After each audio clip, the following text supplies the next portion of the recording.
Welcome to our channel అండి News9 today. ప్రస్తుతం మనం ఇప్పుడు అమ్మవారి గుడి దగ్గర అయితే ఉన్నాము. ప్రస్తుతం మనము కోఆపరేటర్ చంద్రశేఖర్ గారితో మాట్లాడదాం. సార్ చెప్పండి సార్, ఈ సంవత్సరం బోనాలు ఎలా ఉన్నాయి, హడావిడి ఎలా అందరికీ నమస్కారం. ఈ సంవత్సరమే కాదు, ప్రతి సంవత్సరం బండగూడ జాగీర్ మున్సిపల్ కార్పొరేషన్ 1వ వార్డులో అంగరంగ వైభవంగా జరుపుకుంటాము. కులమతాలకు అతీతంగా ప్రతి ఒక్కరూ ఏకమత్యంతో ఐక్యతతో అందరూ భక్తి శ్రద్ధలతో నిర్వహించుకుంటాము. మా ఈ యొక్క ప్రతి కాలనీకి మేము ఇక్కడ నుండి కుట్టల మేము ఇక్కడ మోకరిస్తాము. ప్రతి కాలనీకి ఇక్కడ నుండి తీసుకెళ్ళి ప్రతి కాలనీలో కూడా ఎంతో భక్తి శ్రద్ధలతో ఈ యొక్క ఊరేగింపు తొమ్మిదిన ఊరేగింపు కార్యక్రమం, బోనాల కార్యక్రమం చేస్తారు. ఇక్కడ మా అమ్మవారు కూడా కొలిచిన వారికి కొంగు బంగారంలో మాకు అందరికీ కూడా మంచి దీవెనలు ఇస్తున్నారు. వారి అమ్మవారి ఆశీస్సులతో మా బండగూడ జాగీర్ మున్సిపల్ కార్పొరేషన్ 1వ వార్డులో అందరూ సస్యశామనంగా అందరం ఐకమత్యంగా ఆరోగ్య అష్టైశ్వర్యాలతో మేము ఉంటున్నాము. చాలా సంతోషంగా ఉంది. ప్రతి సంవత్సరం మేము కూడా ఇలాంటి కార్యక్రమాలు ఇవే కాకుండా దసరా మరియు బోనాలు, వినాయక చతుర్థి ప్రతి ఒక్క కార్యక్రమం కూడా ఈ ప్రాంతంలో మేము నిర్వహిస్తాం.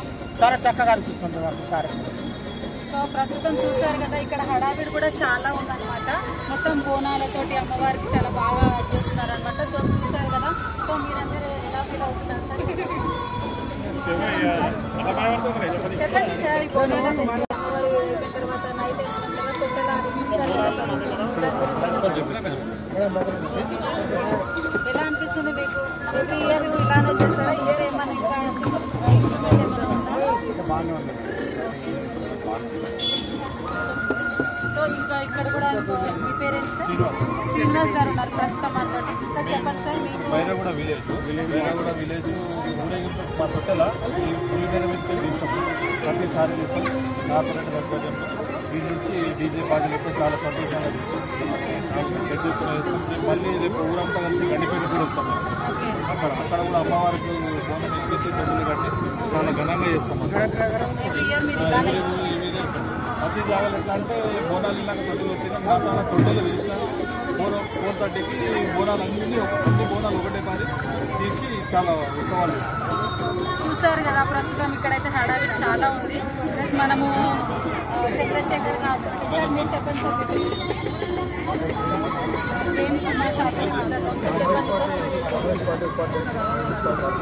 ఓకే మీకు ఎలా అనిపిస్తుంది సార్ ఈ సంవత్సరం?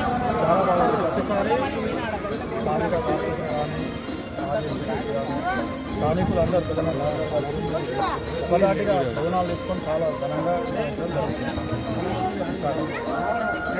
చెప్పండి సార్, ఇప్పుడు ఈ ఇయర్ ఇంకా ఏమైనా చేయాలని అనుకుంటున్నారా?